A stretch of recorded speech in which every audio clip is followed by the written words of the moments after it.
Thank you, Ed. I look forward to his book. His poems are fun to read because every time you read them, there's something else you see in them. They're like very crafted. In that time was thing, the same thing you said about the voices that you hear. Did you read that book, Origin of Consciousness and the Breakdown of the Bicameral Mind? I knew it. That's a great book. That's a great, and it's the most fun title to like drop. Oh yeah, that's like The Origin of Consciousness. But it's a great book. Take my word for it. It's a long story how I met the whole Raw Paw people. Well, I won't try to go into it now. But the first person I met was Chris Doc Davis, and an amazing guy. And he was assigned to interview me for ACC class, and he wrote that there was an event this weekend, and he wrote this thing in the feed, just like talking to the team about it, and I thought it was brilliant. So on the other side of being awake, there is a belief in the freedom and purpose we are working towards. That awe is shared with the friends who respect and care for what we create and how it makes them feel. That together we are lenses that sing the voice of our generation. I love that.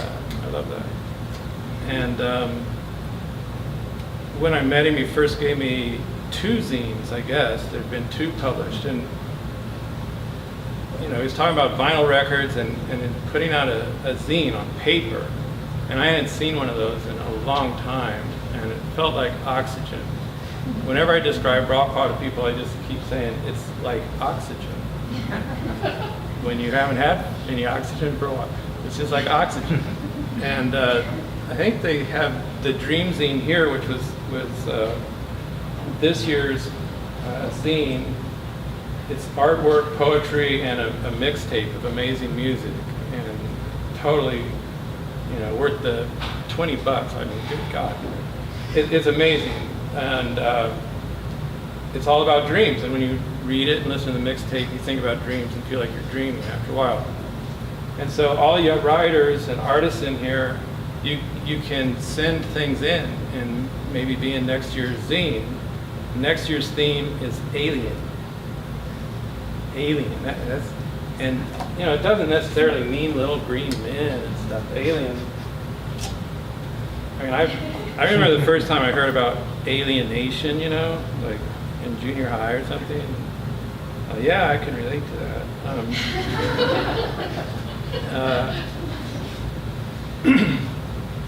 And so I was thinking about aliens. So a few things came to my mind the other morning.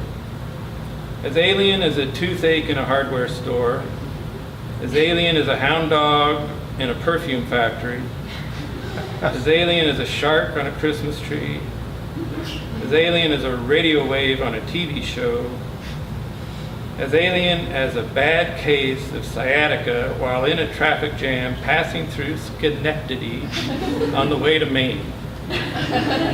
That's a very tough form of alienation. So you can send things to the alien-themed zine, which will come out in the spring. There's one zine a year. And next up, A.R. Rogers.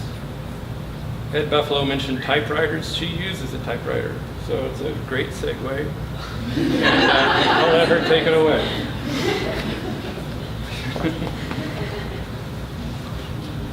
Hi.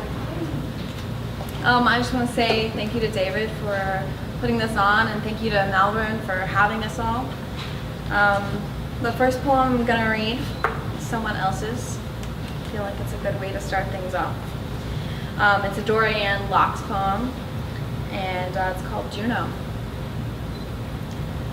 In Alaska, I slept in a bed on stilts, one arm pressed against the ice-feathered window, the heat on high, sweat darkening the collar of my cotton thermals. I worked hard to buy that bed, hiked toward it when the men in the booths were finished crushing $100 bills in my hand. Pitchers of beer balanced on my shoulder, set down like pots of gold. My shift ended at 5 a.m. Station tables wiped clean, salt and peppers replenished, ketchups married.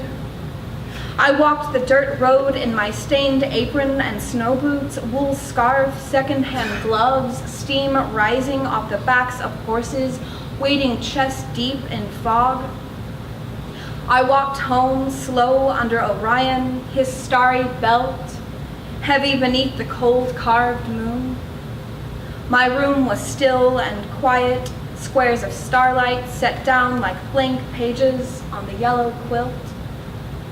I left the heat on because I could afford it, the house hot as a sauna, and shed my sweater and skirt, toed off my boots, slung my damp socks over the oil heater's coils. I don't know now why I ever left. I slept like the dead, while outside my window the sun rose low over the glacier, and the glacier did its best to hold on. Though one morning I woke to hear it giving up, sloughing off a chunk of antediluvian ice, a sound like an iron door opening on a bent hinge. Those undefined days I stared into the blue scar where the ice face had been, so clear and crystalline it hurt. I slept in my small room, and all night, or what passed for night, that far north, the geography of the world outside my window was breaking and falling and changing shape, and I woke to it and looked at it and didn't speak. So I grew up largely inside and an only child. I've since moving to Austin 3 years ago made peace with the natural world, but I still very much love indoors. I take really good care of my indoor spaces. I was given total autonomy over my room growing up, so inside is far more a sacred place than outside. And I write a lot about my home. And this first poem is called Rooms. We live in rooms. We live differently on respective Apple products in tune.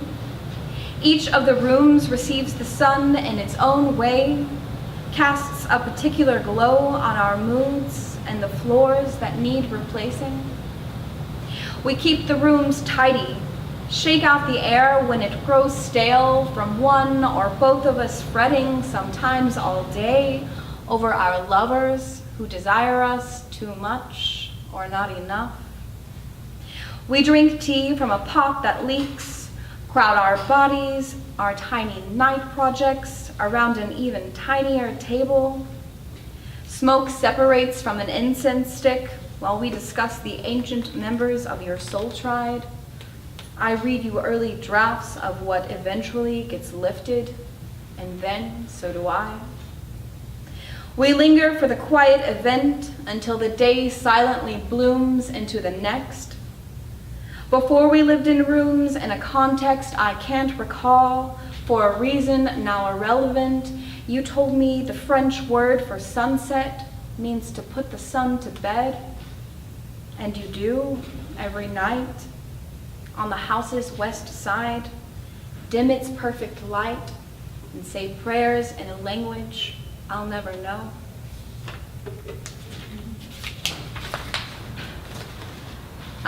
Second poem is also a house poem. I have exactly one plant, and I love it because it's something I can take care of, and I couldn't take care of myself for a very long time, so to be responsible for something else that lives is really great, and it's still alive, and I've had it over a year. And I zone out a lot, especially when I'm trying to write. It's really helpful for me to just have nothing going on in my mind. And when I was zoning out, I found myself just staring at this plant, and I couldn't figure out why for a really long time. And I eventually realized it's because it was setting a really good example for me. It always grows towards the light. And I loved that I would go to comb its vines and they would all be toward the window. And I just really appreciated this plant for that simple act. This poem is called "You Are a Houseplant." You are an artist, flamboyant. Hold yourself like a cursive letter, like you are arching your back. You know what you look like. Every day you grow towards the sun. Don't stop to consider what it might be like to lean just a little, only for today, into the dark. You live a life of response to light and jars of water, envious of the ability to wander from the center of the solar system. But this kind of cognition just leaves you heartbroken to know much of anything, and you grieve, like a bad wife, the aptitude to stay so devoted. The last of the house poems is about my relationship to writing and cleaning. I'm a really clean person, and cleaning is at the top of my list of demands for sitting down and writing. And the more I read this poem, the more I realize that it's just kind of a pep talk. I'm trying to tell myself that I'm in control of the situation, but in fact, I am not. And it's called "I Am Not Inspiration's Bitch." If she comes while I am washing the dishes, I may pause, dry my hands, scribble her skeleton, but she will have to wait till the plates and dull knives are laid to drip on the rack to be fleshed out. If she comes while I am tucking the flat sheet between the mattress and box spring, I will just talk to her about the joys of clean linens until I have smoothed each crease. She'll get her time, either in the flat part of the afternoon or just before the night goes belly up. Sometimes I am barefoot, having mopped, made a protection circle of cleaning supplies around my body, their plastic nozzles aimed away. I am having a ceremony. I stop to explain that I'm trying to do things, that she's being a bother, that this isn't for me, but so I may worship her later in lemon-scented air, under the sheen of 100 things buffed clean.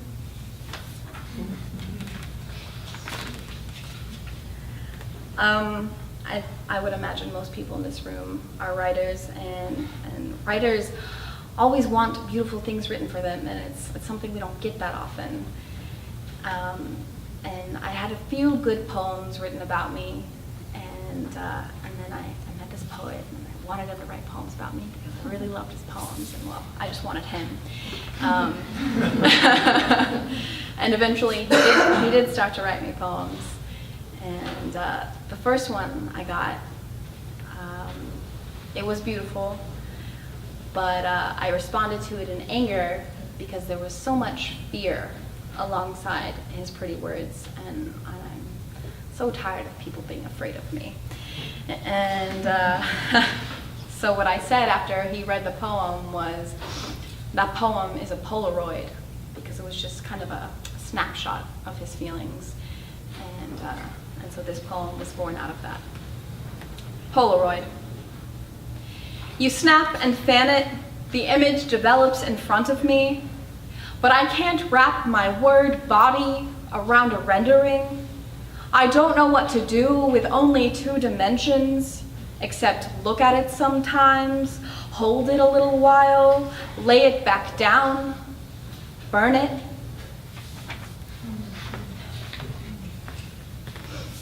Devotion. On the backside of this Valentine, something dies or has been dead a long time.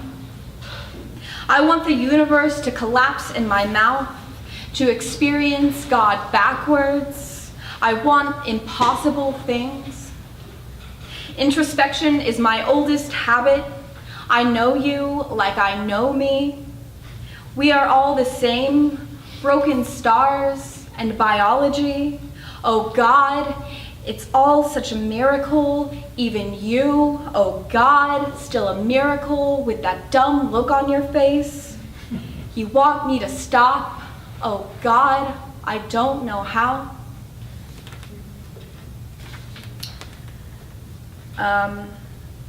This next poem is in my chapbook, Tiny Nothing. And it was born out of a conversation with another only child. And those conversations are really special because it's such a unique experience to be an only child. And she was just kind of talking about the space that's able to grow when you have no distractions as you grow up, when it's just you, and kind of what goes on in that space. And she said often she'll sit and try to imagine the faces of people she hasn't met yet, just for sport, because that's entertaining when you're an only child. And I just loved that. So I wrote this, The Faces.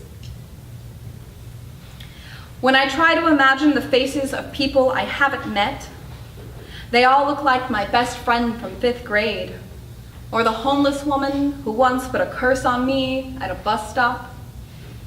Sometimes I think them up with features similar to my big brothers, had I been given a sibling. Other times I can't do it at all.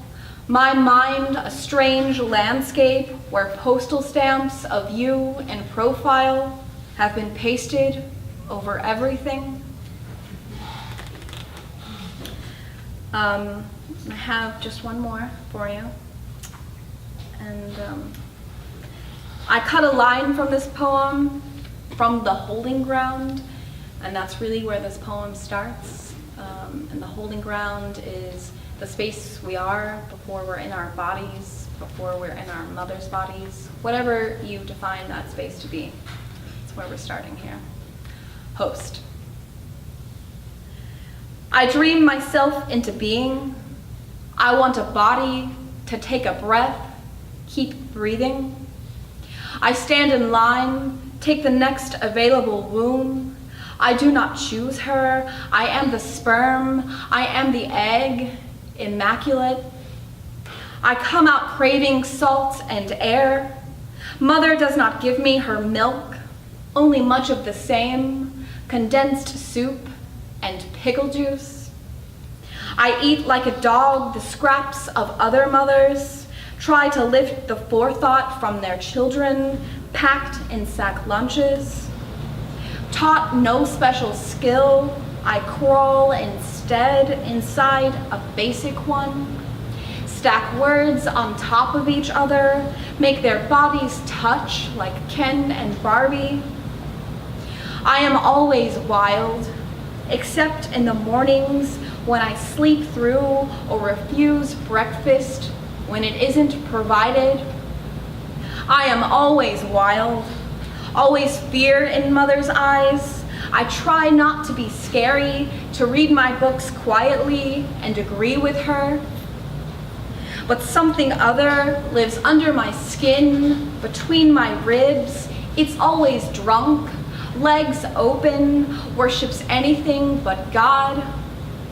Always fear in mother's eyes, like I might sink my tiny teeth in her, like I might bite through a nipple and eventually her throat. Fear like she knows I regret wearing her face. She was only my host. Thank you.